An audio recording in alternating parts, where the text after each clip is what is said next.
Olá, uma boa tarde para você. Começamos agora o Agricultura BR. Olá, boa tarde, seja muito bem-vindo. Hoje é segunda-feira, 13 de novembro. Acompanhe com a gente que vai ser destaque nesta edição. Olha, informações importantes para o seu negócio sempre, e você vai conferir dentro do mercado de ações, no quadro Agroações, como é que estão as empresas que trabalham com açúcar e etanol no Brasil. Vai saber também como vem sendo o andamento do plantio da safra de soja nos principais estados produtores. Para você que está esperando a previsão do tempo, olha, tem previsão do tempo para quem está trabalhando com soja nas áreas produtoras do país e como que deve estar as precipitações chuvosas durante o período de plantio do milho de segunda safra. E ainda, o que disse o ministro da Agricultura, Blairo Maggi, em sua visita à região cafeicultora de Rondônia. Tem o mercado físico, mercado futuro, previsão do tempo e muito mais. Começa agora o Agricultura BR.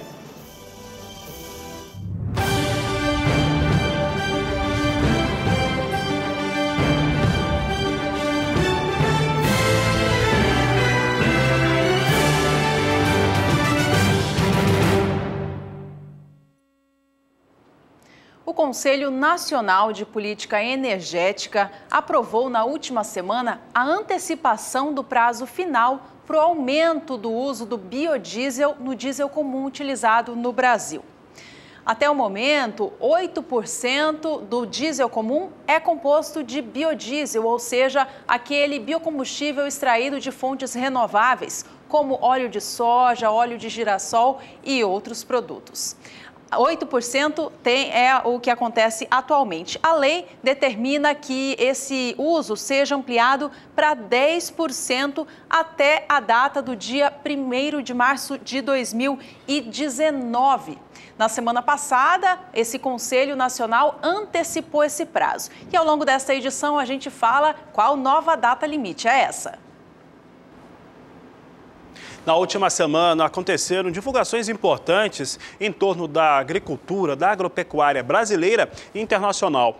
Nós tivemos, no cenário internacional, o Departamento de Agricultura norte-americano divulgando seu relatório de oferta e demanda. Você já viu muita coisa dele nos últimos dias aqui no Agricultura BR. Daqui a pouco nós trazemos esse destaque. Mas também teve a apresentação dos dados do segundo levantamento da Conab para a temporada 17-18 e ainda o primeiro do IBGE para o ano de 2018. Em relação à Conab, há uma expectativa realmente de uma safra menor, entre 6,2% até 4,4% inferior àquilo que foi o resultado da temporada passada. É o que a Agricultura BR mostra agora, que nós trazemos o intervalo que foi apresentado pela Conab em seu segundo levantamento. Na 16-17, uma temporada que teve ou que deve finalizar com 238 milhões e 10 mil toneladas de grãos. Para 17-18, o levantamento segundo da Conab trouxe um intervalo entre 223 milhões, 290 mil toneladas até 227 milhões, 540 mil toneladas. A média ficou cerca de 800 toneladas abaixo da primeira estimativa no mês de outubro. Quem apresentou também seus dados, seus números para a safra de grãos brasileira foi o IBGE. É importante lembrar que Conab considera o ano safra e IBGE considera o ano comercial, o ano direto. Então, aqui os dados para o ano de 2018, no qual o Instituto Brasileiro de Geografia e Estatística aguarda uma produção 8,9% abaixo daquilo que foi apresentado em 2017. Veja aqui os dados, 2017 com 241 milhões e 60 mil toneladas, e IBGE apostando em 220 milhões e 20 mil toneladas de grãos sendo produzidos no Brasil. Aqui uma diferença um pouco mais expressiva, fica muito claro, de 21 milhões e 40 mil toneladas abaixo daquilo que foi produzido ou resultado de produção em 2017.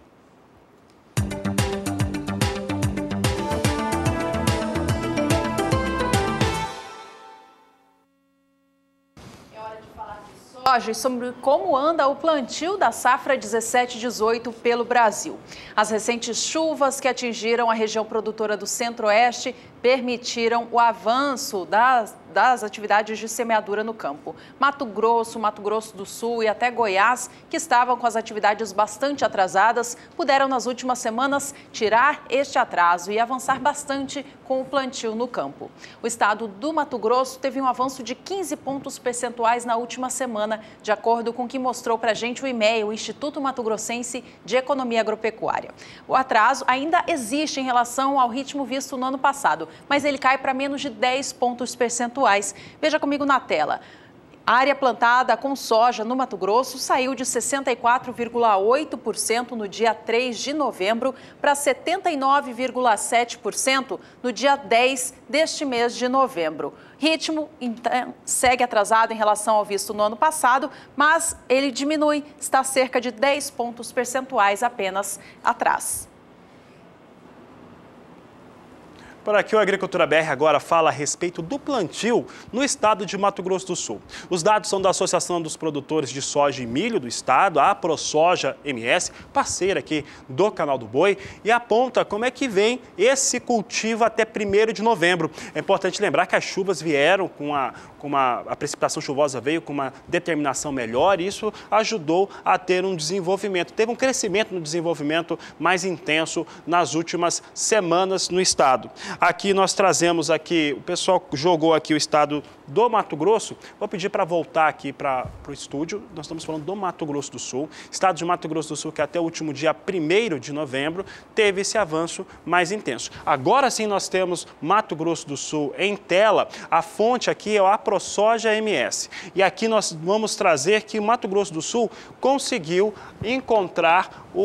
chegar à média dos últimos 4 anos em relação ao que vem acontecendo com o cultivo de soja. De acordo com o SIGA e a ProSoja MS, 70,1% da área já foi cultivada. Ela está abaixo dos dados, dos níveis da temporada passada, que era de 78,6%, mas já alcança a média dos últimos 4 anos. Ainda falando de Mato Grosso do Sul, a gente vê como que está o andamento do plantio agora por região do estado. A gente já viu ali que a média estadual alcança cerca de 70%. A região sul é a mais adiantada, com 79,6% de plantio realizado. A norte tem 54% e a região central cerca de 53%. Por fim, a gente fala agora do estado do Paraná, que foi aquele que deu o pontapé inicial no plantio da safra de soja no Brasil e segue à frente dos demais estados produtores. O ritmo agora, na reta final do plantio, vai diminuindo, mas já chega aos 80% de área plantada. Vamos aos dados do Paraná, então. Os dados são da Secretaria de Agricultura do Estado. Acompanhe com a gente na tela que até o dia 30 de outubro, o Paraná contava com 73% de área plantada. Na semana, evoluiu para 80%, consolidando este número no dia 6 de novembro. Ritmo agora se encontra exatamente igual ao que se tinha no ano passado, portanto, o estado paranaense tirou todo esse atraso em relação ao plantio mais tardio da safra de soja, que demorou por conta do atraso na chegada das chuvas. A condição das lavouras de soja do Paraná, que já se encontram implantadas, é muito boa. Segundo a Secretaria de Agricultura do Estado, 94% delas têm esta condição e 4% condições médias. Nenhuma lavoura implantada tem, por enquanto, condição classificada ruim. A Agricultura BR agora traz para você a previsão do tempo nas áreas produtoras de soja. São alguns dos principais estados produtores da oleaginosa do país. Quem fala a respeito dessa situação é a Juliana Rezende, no quadro Agroclima. Agroclima, oferecimento Biomatrix, sinal verde para alta qualidade em grão e silagem de milho. Olá, boa tarde a todos. Nas próximas semanas, as condições climáticas agora no Centro-Sul ainda vão seguir muito benéficas para as lavouras de soja, porque as instabilidades ainda devem persistir de forma frequentes e também abrangentes. A disponibilidade hídrica do solo já está bastante elevada na maior parte das áreas produtoras de soja. A gente pode ver no mapa que a umidade do solo está bastante elevada aqui na região sul, Mato Grosso do Sul, estado de Goiás, grande parte de Minas Gerais, e a umidade do solo já aumentou, principalmente no estado de Goiás. Tem índices aqui nessas áreas em verde de até 50%.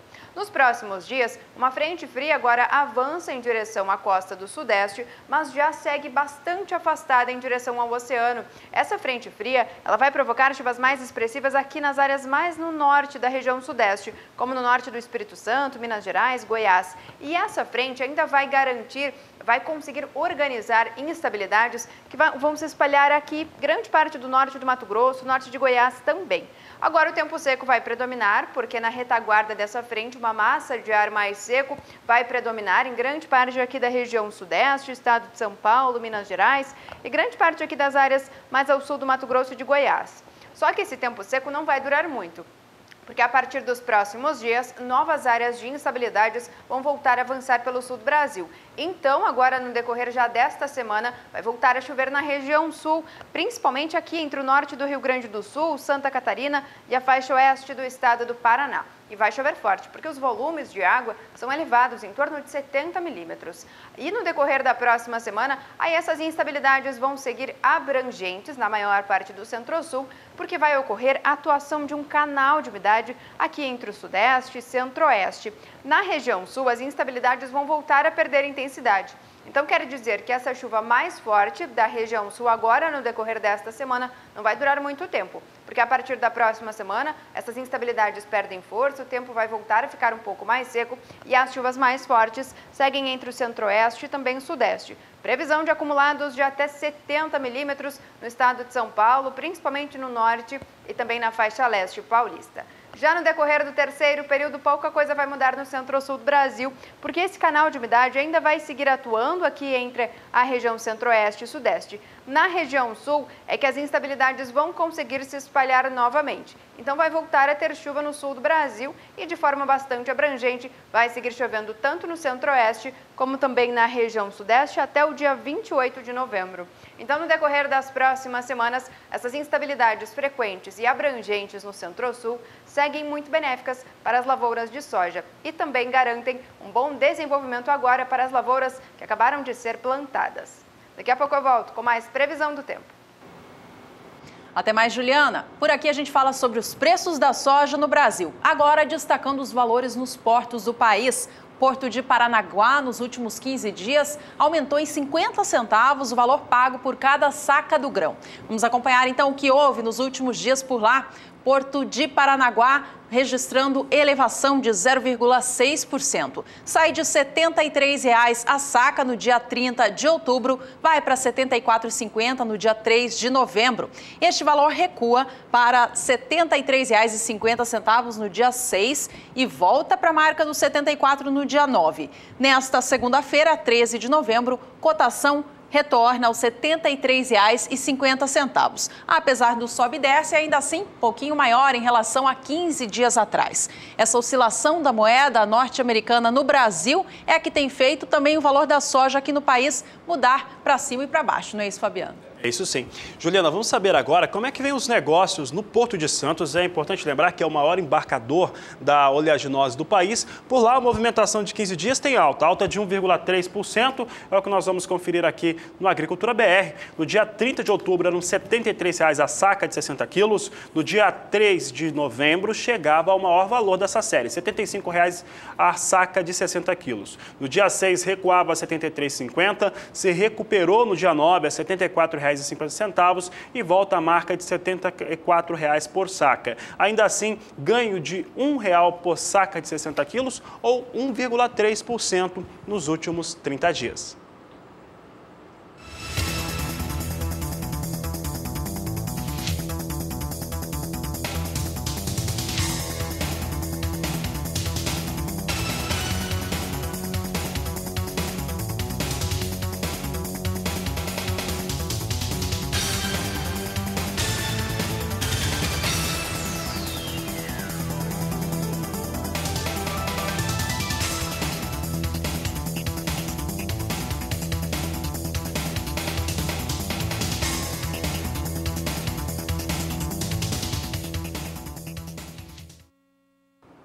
A Agricultura BR agora traz para você informações importantes do mercado que, de certo modo, povoaram e influenciaram diretamente nos negócios, lá nos Estados Unidos e aqui no Brasil também. Evidentemente, eu falo do relatório de oferta e demanda, e quando ele foi apresentado na quinta-feira, ele foi apresentado, claro, com algumas expectativas. Essas expectativas giravam principalmente em torno de uma redução nas estimativas de produção e de estoque norte-americano, que não é que não vieram, elas até aconteceram. O problema é que elas foram tão pequenas que parece que ficou na estabilidade. É que a Agricultura BR mostra agora, se esperava, claro, uma mão mais pesada em relação a esses dados aqui, que trouxeram a produção de outubro para novembro com uma redução tão baixa que parece que está em situação de estabilidade. 120 milhões 580 mil toneladas para 120 milhões 440 mil toneladas. As exportações permaneceram da mesma maneira, 61 milhões 240 mil toneladas é a estimativa do Departamento Americano.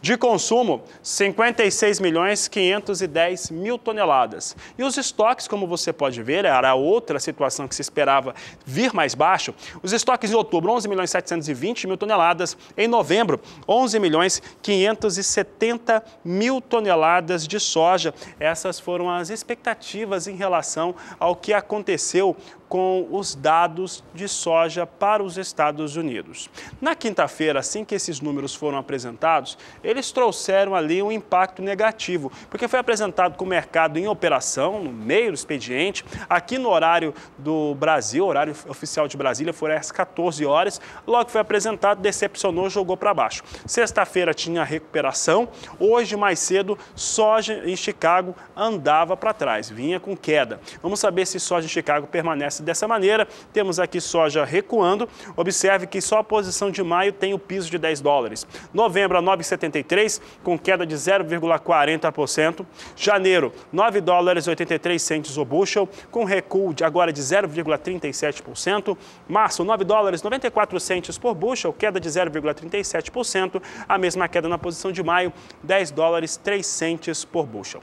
Esse é um dos fundamentos importantes para o mercado e aqui no Brasil também, porque ajuda a formar preço, traz aí uma referência importante para os negócios. E, Juliana, o produtor rural tem que estar sempre de olho, né, na soja em Chicago e também em outros elementos que compõem o valor da oleaginosa no país. Esse outro elemento importante é o dólar comercial aqui no Brasil. Ele traz impacto direto nas negociações com a soja, porque é um produto bastante exportado, assim como outras commodities como o café. Dólar comercial fechava a última semana novamente em alta aqui no país, a R$ 3,28. Já já a gente confere como que ele se comporta nesta segunda-feira. Bom, e daqui a pouco a Agricultura BR vai trazer para você informações importantes de empresas que atuam no cenário sucroalcooleiro do Brasil. Como é que está a movimentação, os relatórios e o que pode acontecer com o lucro delas no final de 2017. E ainda hoje você acompanha a mudança que houve na lei que aumenta de 8% para 10% o uso do biodiesel no diesel comum utilizado no Brasil. Nós vamos para o intervalo e voltamos já.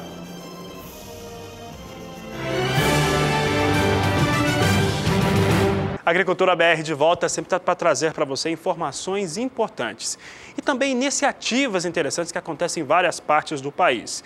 E essa é muito legal porque mostra como é que o produtor rural ele pode empreender no campo. É o que nós vamos ver agora na reportagem de Valdir Pacheco. Gerir uma propriedade rural não é uma tarefa fácil, pois requer habilidade, sabedoria, aplicação de tecnologias modernas e muito desempenho.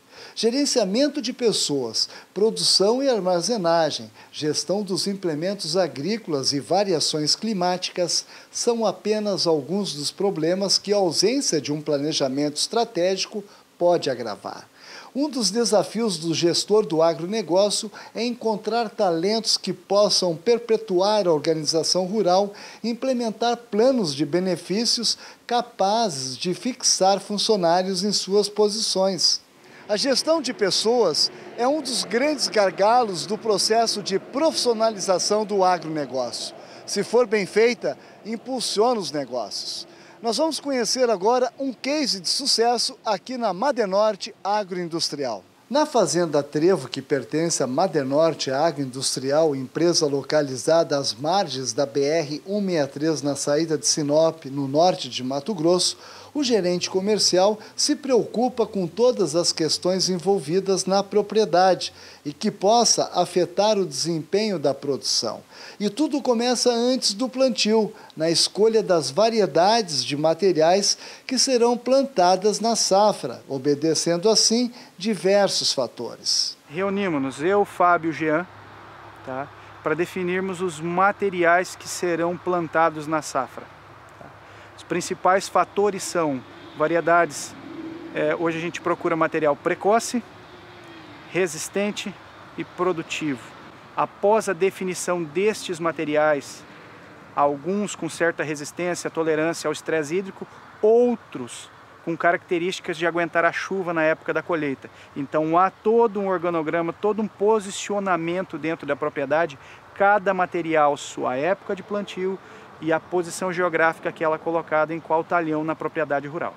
Uma das principais mudanças que tem contribuído para o crescimento da atividade foi em relação à adoção de uma tecnologia que facilita muito o seu dia a dia. O drone veio como uma ferramenta fundamental.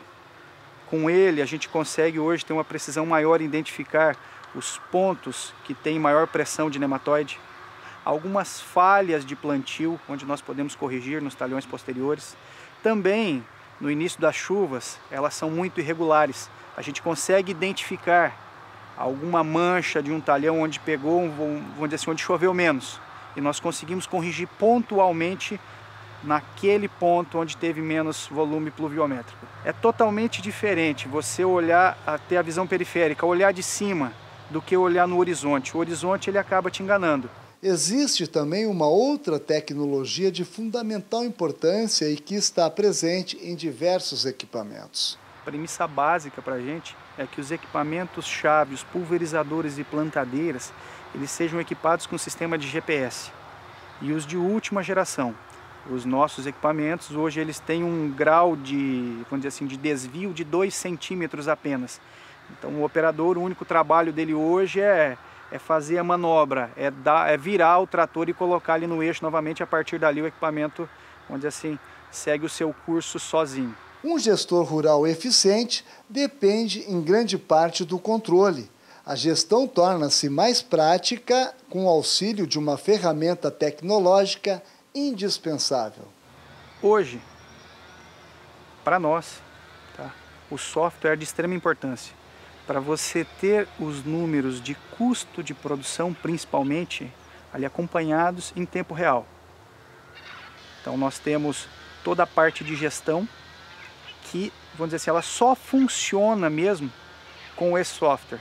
Controle de estoque, controle de custos, controle de aplicação, estoque tanto do produto depositado quanto do estoque dos insumos para a produção agrícola. Na unidade armazenadora existe um responsável pelo sistema de termometria automatizado. Armazém, a guarda e conservação do produto colhido, lá nós temos o João Valmir.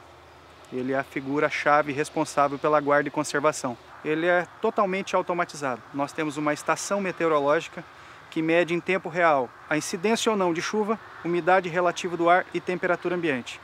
A partir daí o sistema, com essa leitura e identificando que tem produto, ele vai fazer a leitura da temperatura interna e verificar ou não a necessidade de fazer a aeração para controle de temperatura ou expulsar os bolsões de ar quente. Cada colaborador lotado em seu setor, ele tem que ter a responsabilidade e saber efetivamente o que ele precisa fazer. Ele tem quem o oriente, que é o Fábio, que é o gerente da fazenda. Mas além de cursos de capacitação que todos têm, e a gente preza muito, a cada 24 meses a gente capacita todos os funcionários, cada um sabe efetivamente o que vai fazer no seu setor e no momento ideal para que se precisa ser feito. Valdir Pacheco para o SBA.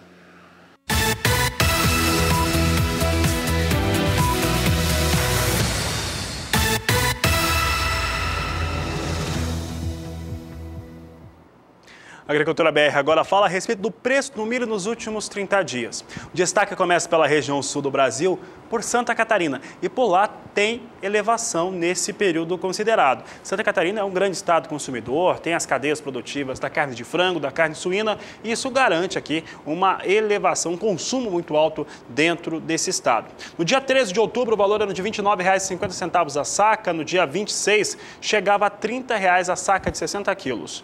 Já em 1º de novembro, o valor médio no estado era de R$ 30,50. No dia 7, mantinha esse valor. E no dia 13, R$ 30 por saca de 60 quilos. Há um fator importante quando nós falamos do mercado de milho que está relacionado à demanda maior para as exportações de milho e também uma certa preocupação com o atraso no cultivo do milho de segunda safra nos principais estados produtores. Pois é, vamos acompanhar agora mais sobre os preços do cereal nos estados produtores do sul do país. A gente fala agora do Rio Grande do Sul. Por lá também houve elevação de 2% no valor da saca nos últimos 30 dias. O preço sai de R$ 29,50 na data do dia 13 de outubro, vai para os R$ 30 no início do mês de novembro. Dia 1º já registrava este valor. Na data atual, o Rio Grande do Sul mantém o valor de R$ 30 na saca do milho, acumulando ganhos, portanto, de 2% nos últimos 30 dias. E agora vamos falar do estado do Paraná.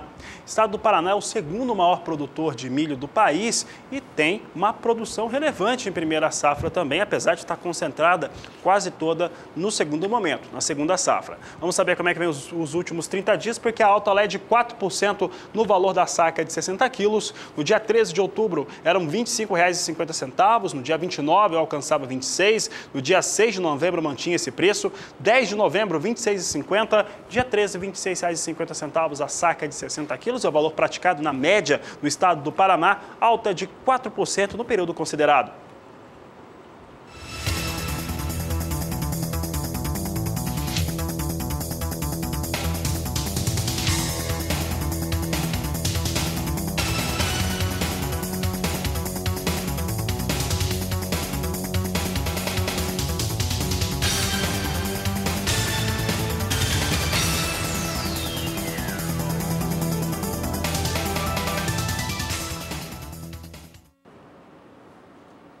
A maioria dos produtores do Brasil estão agora com as atenções voltadas às lavouras de soja, seja na implantação ainda da lavoura ou já nos cuidados no campo. Mas este agricultor já também olha lá na frente para o plantio da segunda safra, na maioria dos casos, do milho. Vamos saber então agora com a Juliana Rezende, da Somar Meteorologia, como que o clima deve se comportar nas áreas produtoras de milho de segunda safra do país. As condições climáticas para o milho segunda safra podem não ser das melhores. Isso porque agora, esse atraso das chuvas que também atrasou o plantio das lavouras de soja, também vai atrasar a fase de colheita. E atrasando a colheita das lavouras de soja, também pode atrasar a instalação do milho segunda safra.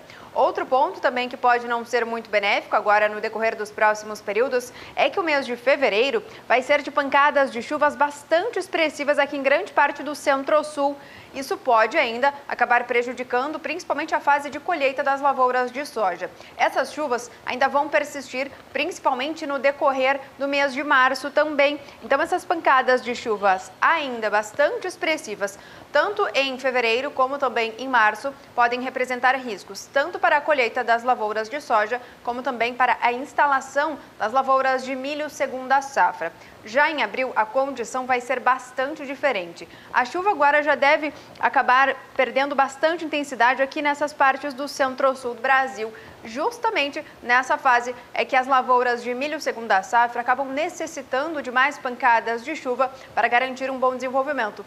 Então, justamente agora, o atraso do plantio da soja, associado com pancadas de chuvas expressivas na fase de instalação do milho segunda safra, além das chuvas ainda perderem um pouco mais de intensidade, principalmente em abril, que é justamente a fase de desenvolvimento do milho safrinha, ainda pode garantir problemas em relação à produtividade das lavouras de milho segunda safra. Daqui a pouco eu volto com mais previsão do tempo. Por enquanto, a gente segue falando de milho por aqui. Vamos agora acompanhar como vem operando o mercado futuro nesta segunda-feira. Primeiro lugar, Brasil. Milho negociado na Bolsa Paulista. Hoje vem operando com alta. A primeira posição tem uma alta bem expressiva, acima de 1%.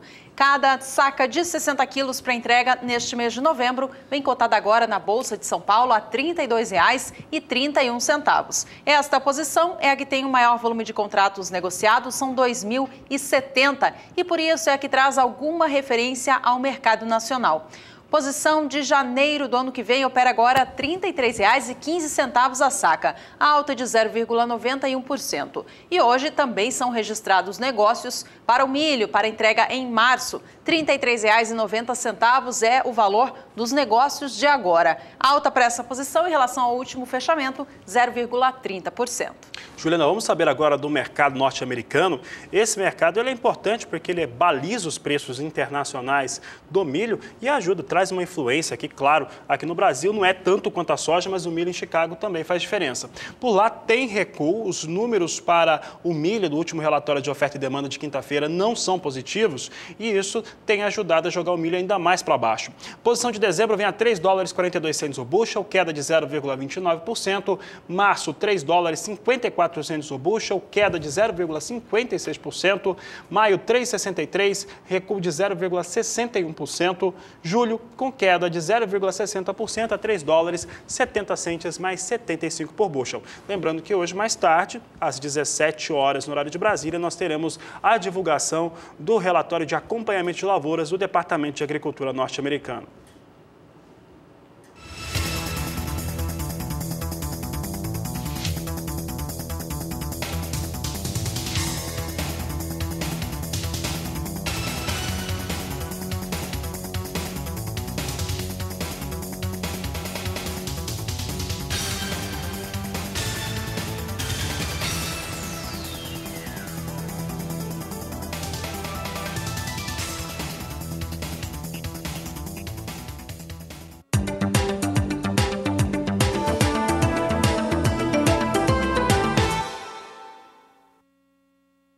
É hora do trigo por aqui. Vamos acompanhar como estão os negócios do cereal, em primeiro lugar, no Brasil.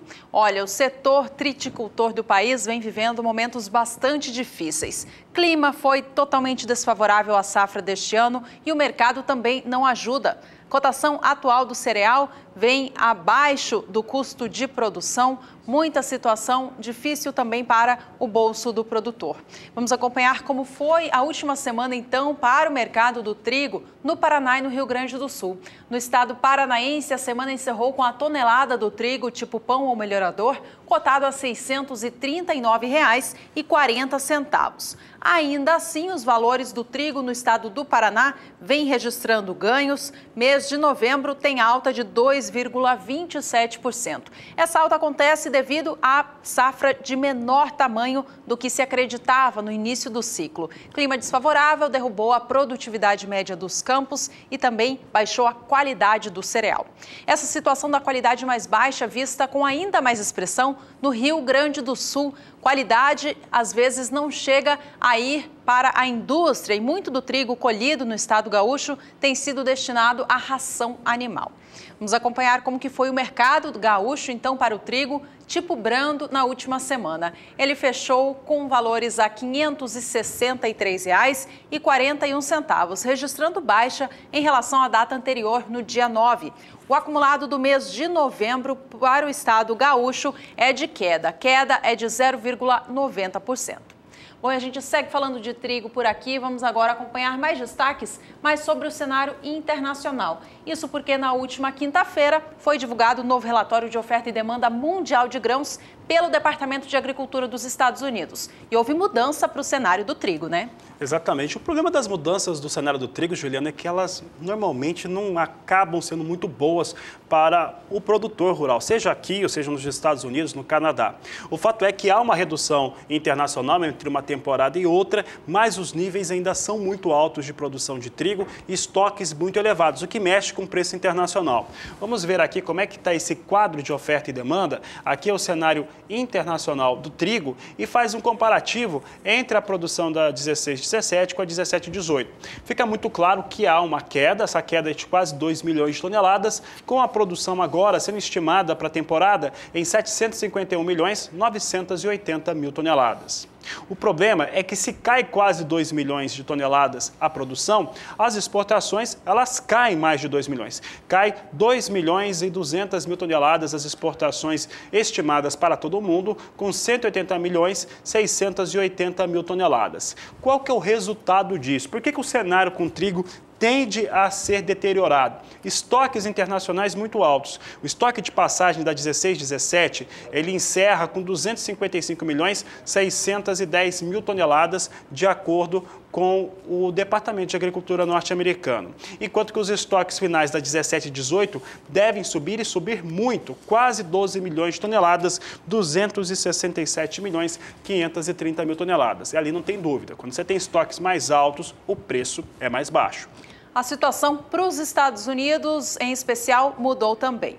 A expectativa de produção e de estoques finais foi ampliada pelo Departamento de Agricultura dos Estados Unidos. É isso que a gente vai acompanhar agora neste outro gráfico, trazendo, portanto, o cenário de oferta e demanda para os norte-americanos. Veja o que mudou. A produção subiu para 383.370.000 toneladas. As exportações se mantiveram as mesmas em relação ao relatório apresentado no mês de outubro, 54.380.000. Mas com a produção maior, os estoques também foram revisados. A expectativa é de que o país chegue ao fim da temporada 17/18 com 65.450.000 toneladas de trigo em estoques.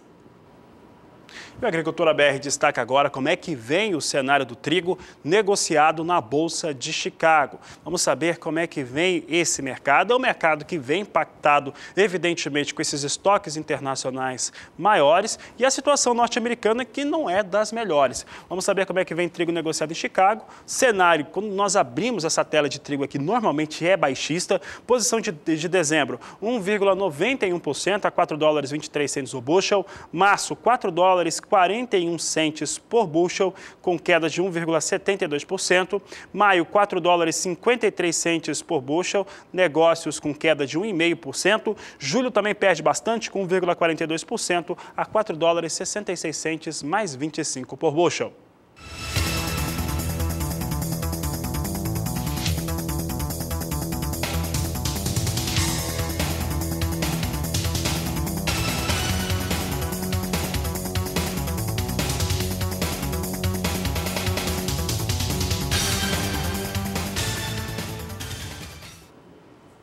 No próximo bloco, você fica sabendo como foi a visita do ministro da Agricultura, Blairo Maggi, às áreas cafeeiras de Rondônia. Aproveite para entrar em contato com a Agricultura BR. Você pode entrar em contato pelo Facebook, pelo Twitter, pelo e-mail e pelo WhatsApp. Está aí na tela 6799656-2266. 6799656-2266. Não saia daí, nós voltamos já.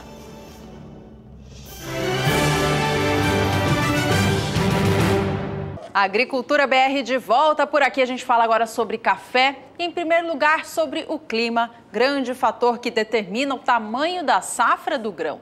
No Brasil, a expectativa em relação à safra 2018 ainda é de um volume menor do que estava sendo projetado no início do ciclo. Faltou chuva numa fase determinante, que era a fase de florada dos grãos. Vamos saber agora como que o clima se comporta daqui para frente para a área produtora de café, em especial da variedade arábica. Após períodos de chuvas mais frequentes nas principais áreas produtoras de café arábica, que é o estado do Paraná, São Paulo e também Minas Gerais, a disponibilidade hídrica do solo aumentou bastante. Então a gente pode ver aqui no mapa que grande parte do estado do Paraná, a faixa leste do estado de São Paulo e sul de Minas Gerais já apresentam índices de umidade do solo superiores a 90%. Isso beneficia bastante as lavouras em desenvolvimento. Nos próximos dias agora, essas instabilidades vão perder intensidade por conta da atuação de uma massa de ar mais seco que acaba inibindo a formação de nuvens de chuva. Só que na região sul, a condição já vai ser um pouco diferente no decorrer desta semana, porque novas áreas de instabilidades vão voltar a avançar pelo sul do Brasil e vão provocar pancadas de chuva de forte intensidade em toda a metade oeste do estado do Paraná somente. Porque entre o estado de São Paulo e Minas Gerais, o tempo mais firme vai predominar, com pancadas de chuva de fraca intensidade e também mais irregulares. Só que a partir da semana seguinte, a atuação de um canal de umidade vai garantir chuvas mais frequentes e expressivas para a região sudeste. Então vai ter pancadas de chuvas fortes aqui entre o norte e o leste do estado de São Paulo, metade sul mineira, com volumes de 50 até 70 milímetros. Entre o estado do Paraná e também grande parte da região sul, as instabilidades vão perder um pouco mais de intensidade e as pancadas vão se tornar mais fracas e também isoladas. No decorrer do terceiro período, essas condições de pancadas de chuvas mais frequentes e também abrangentes nas regiões do centro-sul do Brasil ainda vai persistir. Então vai ter previsão de chuva abrangente na maior parte das áreas produtoras de café arábica, que é o estado de Minas Gerais, São Paulo e principalmente também o estado do Paraná. Volumes de chuva significativos, em torno de 30 até 50 milímetros, pelo menos até o dia 28 do mês de novembro. Então, no decorrer das próximas semanas, as lavouras de café arábica seguem beneficiadas, porque as instabilidades vão retornar para essas áreas produtoras, garantindo pancadas de chuvas significativas e também trazendo melhores cenários para as lavouras em desenvolvimento. Daqui a pouco eu volto com mais previsão do tempo. Até mais, Juliana. Por aqui a gente segue falando sobre café e café arábica. É hora de acompanhar como que o mercado operou na última semana, tomando como base o estado de São Paulo. A semana fechou com alta por lá. Valores subiram para R$ 454,08. Foi um terceiro dia de elevação seguida depois de o mercado paulista ter registrado uma baixa mais forte na última terça-feira, dia 7 de novembro. O acumulado do mês ainda registra alta em relação ao fechamento do mês passado, alta de 0,64%. Bom, o que acontece com o mercado de café arábica aqui do Brasil é que ele segue o movimento lá fora. Café negociado na Bolsa de Nova York. Como que está esse cenário, Fabiano? O cenário está tendendo a ser baixista, com muita pressão dos operadores internacionais. E essa é uma reclamação constante aqui do produtor rural, do cafeicultor brasileiro e também dos grandes analistas desse setor, como o Eduardo Carvalhais, que participa aqui do Agricultura BR toda semana. Precisamos de uma outra referência. Por enquanto, a referência é Nova York, que hoje vem com uma ligeira alta, mas a posição de mais curto prazo ela nem chega a recuperar o piso de $1,30. Vem a $1,27 por libra-peso, com alta de 0,19%. Março, $1,31 a libra-peso, alta de 0,15%. E maio, $1,33 por libra-peso, com alta de 0,15%. Posição de julho vem agora com $1,35 por libra-peso, alta de 0,11% nesta posição.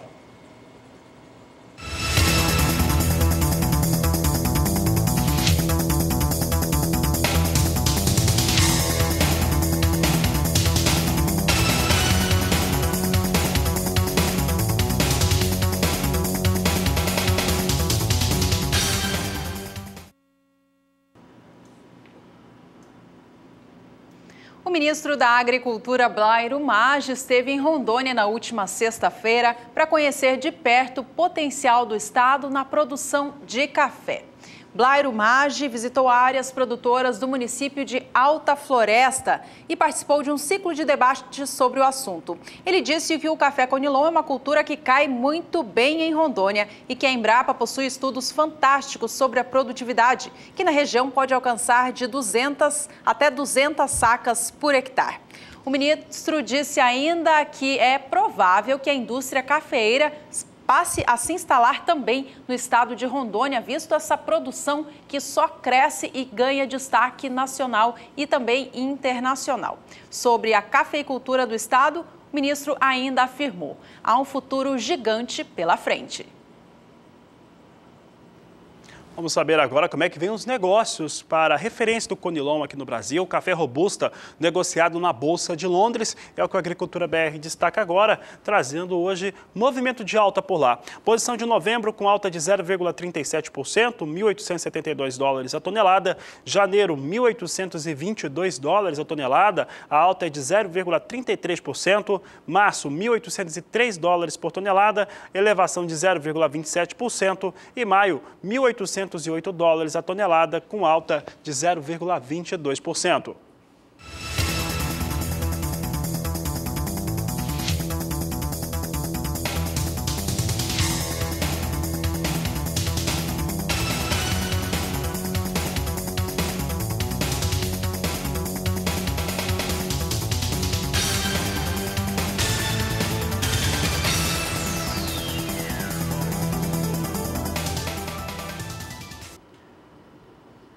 E daqui a pouco a Agricultura BR traz para você informações a respeito das eleições nas unidades da ProSoja em vários estados. Aqui no Mato Grosso do Sul já tem presidente eleito e no Mato Grosso a eleição é hoje.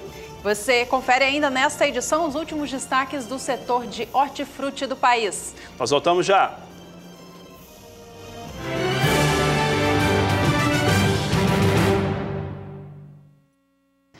A Câmara Federal começa a votar um novo projeto que propõe algumas mudanças na comercialização de produtos agrícolas entre o Mercosul e o Brasil. Essas mudanças podem trazer alterações para vários produtos, entre eles leite fluido, leite em pó, soro de leite, arroz, trigo e outros. Para saber mais sobre esta proposta, o repórter Odacil Canepa conversou com o autor do projeto. Veja a entrevista. Depois de muita polêmica, um projeto de decreto legislativo quer mudar as importações dos países do Mercosul. Sobre este assunto, nós conversamos com o presidente da Comissão de Agricultura da Câmara, deputado Sérgio Souza. O desespero do produtor rural nos últimos meses, talvez até anos em alguns produtos, no momento em que ele produz e não tem preço, produz e tem prejuízo. Há uma ideia de que o agro está bombando, está muito bom no Brasil, que nós não temos problema. Muito pelo contrário. Nós vendemos soja a 80 e poucos reais há um ano e meio atrás, tá? 60. Nós vendemos trigo a 50 reais há um ano e pouco atrás, está 30. Nós vendíamos leite, o produtor rural, a 1,80, em alguns estados está 60 centavos. Não é diferente a questão da cebola, da maçã e assim por diante. Então a ideia é nós apresentarmos aqui no âmbito da Câmara dos Deputados um projeto de decreto legislativo suspendendo uma parte do Tratado de Assunção, que é o tratado que criou o Mercosul por algumas razões. E não para todos os produtos, mas para alguns produtos específicos. Por exemplo, o leite, como você disse, Raiza, o trigo, é um problema que nós temos grande, o arroz, a cebola, o alho, a maçã e outros que ainda podem entrar nesse projeto. Agora, qual que é a nossa justificativa? Nós estamos falando de mercado comum. O que é mercado comum? O mercado comum quer dizer em igualdade de condições. Em igualdade de condições dos países signatários do Mercosul, seja a Argentina, o Uruguai, o Paraguai, o Chile, a Colômbia, qualquer um, o Brasil, eles podem, dentro deste território, promover o comércio dos seus produtos, do que eles produzem, não vindo de importação de outras regiões, os produtos próprios em igualdade de condições. Na verdade, o que está acontecendo no Brasil é que nós não temos a igualdade de condições. Por exemplo, a nossa carga tributária para o produtor rural produzir aqui no Brasil é muito maior. Para o produtor alimentar as plantas, vamos imaginar o seguinte, lá em Nova Santa Rosa, no oeste do Paraná, lá na terra do prefeito Norberto. Lá se produz muito milho, lá se tem muitos suínos. Lá é uma terra que produz soja, que produz trigo. Para alimentar essas plantas, ele tem que colocar adubo. Quando ele coloca adubo, ele está pagando imposto, ele está pagando pedágio. Quando ele colhe, para processar isso, ele precisa industrializar, para transformar em ração. Encargos sociais, nós temos encargos trabalhistas, nós temos aí toda uma carga tributária que não é a mesma que tem no Mercosul, em outros países. Nós temos toda uma carga fiscal, uma carga monetária, por exemplo, os juros do Brasil. É mais caro, mais barato? As condições fitossanitárias, por exemplo, as exigências. Eu posso usar numa produção de trigo, de arroz, o mesmo insumo agrícola que usa o Paraguai, que usa a Argentina? Nós estamos muito atrasados. A nossa vigilância sanitária aqui, as barreiras ambientais colocadas nos últimos anos para o Brasil, ele trouxe uma desigualdade em competição. Por exemplo, o Uruguai tem um código florestal, como nós temos, eles respeitam a mata ciliar. Então nós queremos fazer o seguinte, em igualdade de condições não temos problemas com o Mercosul, mas se não for em igualdade de condições, o produtor rural brasileiro tem que ser defendido, o produtor rural paranaense tem que ser protegido, especialmente esses dessas lavouras que garantem inclusive uma segurança alimentar, porque alguns estão manipulando o mercado No momento em que lá fora o preço está baixo, trazem para cá, por exemplo, no caso do leite, leite desidratado, trazem soro desidratado, reidratam aqui de forma ilegal, vendem isso como se leite in natura fosse e concorrendo com o nosso produtor rural que tem todo esse custo de produção. Nós não estamos restringindo a exportação. Que o Brasil venha importar. Não tem problema, pode exportar para o Brasil pode importar, desde que seja em igualdade de condições, que provem que eles estão atentos e estão fazendo atendendo todos os critérios que aqui o produtor rural tem que atender no Brasil, que produza nas mesmas condições. Só para você ter uma ideia, o mercado comum mais famoso no mundo é a União Europeia, aonde pega aquele miolo da Europa ali, agora nós ouvimos inclusive a Inglaterra saindo, né? Mas está a França, está a Espanha, está Portugal, está a Alemanha, está a Inglaterra, aquele miolo central da Europa. Lá é o seguinte, imagine um produtor rural da França, ele planta trigo, ele vai lá na Espanha, compra fertilizante. Ele vai na Holanda, traz trator. Ele vai na Alemanha, isso ele atravessa de uma divisa para outra, tranquilo, pagando zero. Ele pode... mercado comum é isso. Agora, eu não. Aqui no Brasil, para eu produzir, eu não posso comprar o trator da Argentina. Eu não posso comprar, a não ser que eu pague uma tarifa tributária diferenciada. Não tem essa relação de produção em igualdade. Agora, eles podem aplicar, por exemplo, no Paraguai, um defensivo que aqui no Brasil jamais seria liberado porque ele produz substâncias no alimento de maneira que o Brasil não permite. Mas o Brasil permite a importação do trigo paraguai, por exemplo, que vem competir com o nosso trigo aqui no Brasil. Porque nós estamos falando da sustação de um ato normativo já vigente. E o Poder Legislativo é o poder que tem esta prerrogativa, e a prerrogativa é através de um decreto legislativo.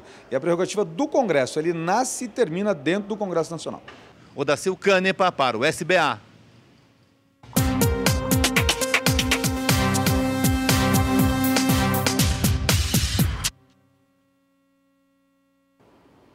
Quadro Agroações de hoje traz como destaque a Cosan na sua empresa de produção de energia.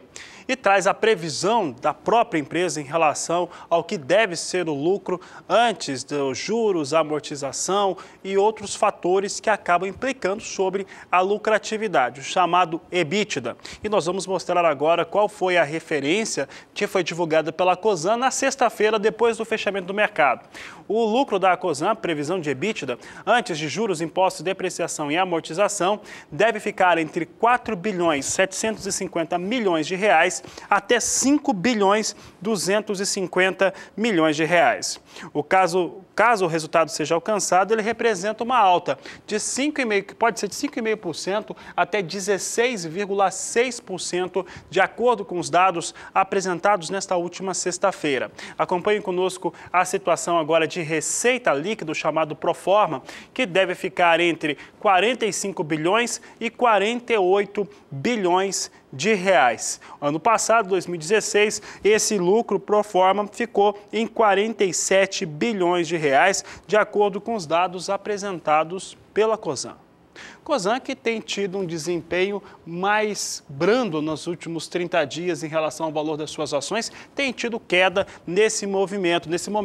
Vamos saber agora como é que vem a Cosan se movimentando. As ações negociadas sob a sigla CSAN3, que no dia 13 de outubro tinha R$ 39,42 por ação, dia 20, R$ 38,50, dia 30 de outubro caía para R$ 36,90, no dia 8 de novembro recuperava um pouco, vindo para R$ 37,11, e nesse 10 de novembro caindo para R$ 36,26, valores no fechamento da última sexta-feira para as ações da Cosan, aqui representando uma queda nos últimos 30 dias de 2,1%. Outro destaque das empresas que trabalham no setor do agronegócio do país é para São Martinho. São Martinho é uma das maiores processadoras de cana-de-açúcar do Brasil e na última quinta-feira afirmou que deve processar um volume de cana neste ciclo 17-18 menor do que projetou no mês passado. Ainda assim, o volume vai ser maior do que o ciclo 16-17. Vamos aos números então. Acompanhe comigo na tela que a São Martinho processou no ciclo 16-17 19.280.000 toneladas de cana. No mês de outubro, para a temporada 17-18, acreditava que a moagem desta nova safra alcançaria 22.300.000 toneladas. Mas agora em novembro reduziu essa projeção, baixando para 22.190.000 essa expectativa. Apesar do corte da moagem, a São Martinho acredita que a produção de açúcar e de etanol serão maiores neste novo ciclo. Isso se deve, por sua vez, devido às variedades de cana-de-açúcar utilizadas, que têm um desempenho melhor.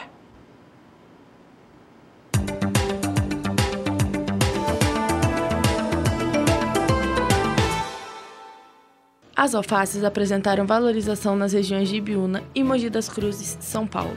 O motivo foi a redução da oferta, já que os produtores reduziram o transplantio ao longo dos últimos meses. Ao mesmo tempo, houve melhora das vendas devido ao clima mais quente. Além disso, a qualidade das folhosas de algumas roças piorou, em decorrência das chuvas das últimas semanas. Em Mogi das Cruzes, ocorreram casos de queima de bordas, queima de miolo e doenças bacterianas. Já em Ibiúna, houve casos de pinta e vira-cabeça em algumas lavouras. Os sintomas desta última surgiram devido ao clima quente e seco ao longo da maior parte de outubro. Em Ibiúna, o preço médio foi de R$ 7,88 a caixa com 20 unidades. Já em Mogi das Cruzes, a alface americana foi comercializada a R$ 9,80 a caixa com 12 unidades. Como a oferta está reduzida, caso as chuvas fiquem mais intensas e contínuas, os preços podem continuar reagindo. A procura pela banana nanica aumentou em todas as praças produtoras, segundo o relato dos colaboradores do Hortifruti CPEA. Produtores do norte de Santa Catarina e do Vale do Ribeira, em São Paulo, disseram ainda que comerciantes de outras regiões foram em busca da variedade, que até semana passada apresentava oferta elevada. Com um volume mais controlado nas roças, as cotações da banana nanica, que estavam em patamares menores no último mês, tiveram reação. A variedade foi vendida pelos produtores catarinenses a 38 centavos o quilo na semana passada, enquanto os paulistas receberam 94 centavos pelo quilo da fruta. As cotações tiveram reação também no norte de Minas Gerais e em Bom Jesus da Lapa, na Bahia. Produtores estão otimistas e esperam nova reação.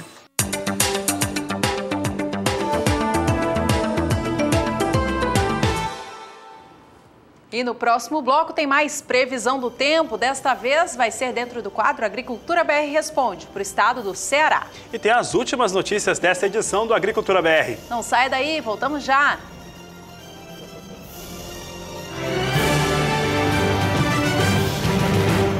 O Conselho Nacional de Política Energética aprovou na última quinta-feira a alteração do prazo final para o aumento do biodiesel adicionado ao diesel comum no Brasil. Só para a gente relembrar, o biodiesel é aquele combustível que é fabricado a partir de fontes renováveis, ou seja, óleo de soja e também gordura animal. Ele polui 70% menos do que o diesel comum e também faz uso de outras matérias-primas no país. De acordo com informações, a lei atual que atua sobre o Brasil mostra que 8% do biodiesel utilizado do diesel comum possui 8% de biodiesel. A Lei 13.263 de 2016 determina que esse percentual cresça para 10%. Atualmente, portanto, são 8%. Essa lei diz que os 10% deveriam ser adicionados no prazo final do dia 1º de março de 2019. Mas nesta última semana, como comentei há pouco, o Conselho Nacional de Política Energética, ele antecipou esse prazo final. Antecipou para a data do dia 1º de março de 2018, portanto, antecipou em um ano esse prazo para que utilize, portanto, 10% do biodiesel no uso do diesel comum aqui no país.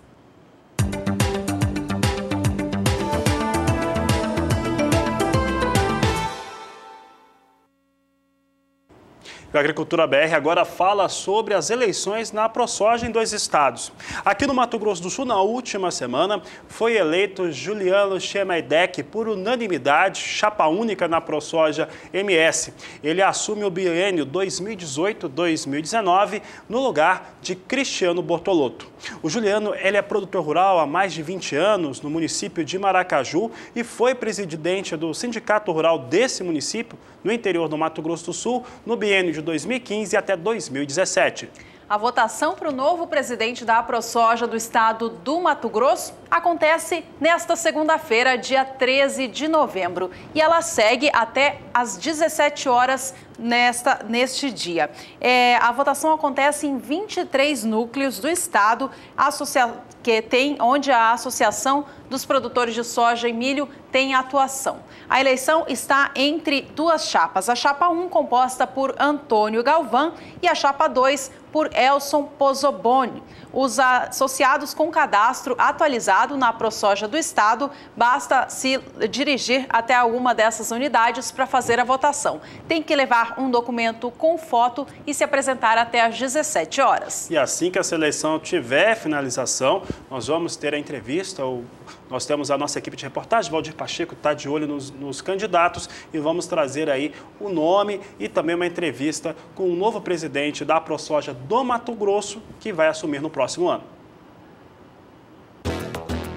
Campo Grande, Mato Grosso do Sul, recebe nos próximos dias 28 e 29 de novembro o curso Comercialização de Milho e Soja, como reduzir riscos na comercialização utilizando ferramentas globais, oferecido pela Safras Mercado. O objetivo é mostrar ao participante a compreensão dos mecanismos de formação de preços nos mercados de milho e soja, estratégias de comercialização, dominar técnicas que permitem a adequada ligação entre os mercados físico, futuros e de opções. Curso de comercialização para soja e milho. Inscrições, ligue para 11 3053 2736 ou WhatsApp 11 99521 7239.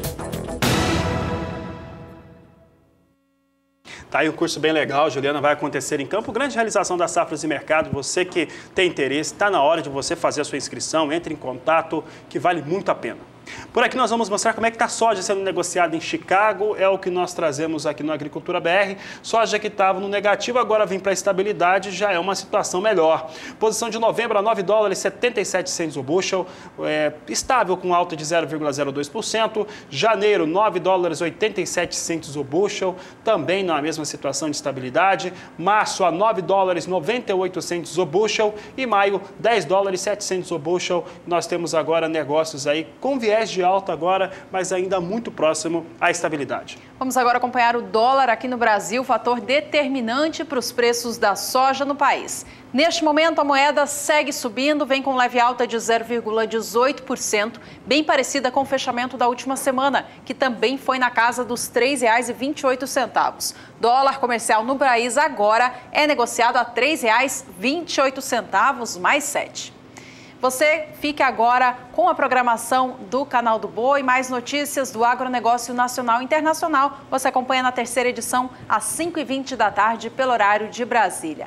Este é o Agricultura BR. A inteligência e a transparência do agronegócio sempre com você. A todos, uma ótima tarde e até mais.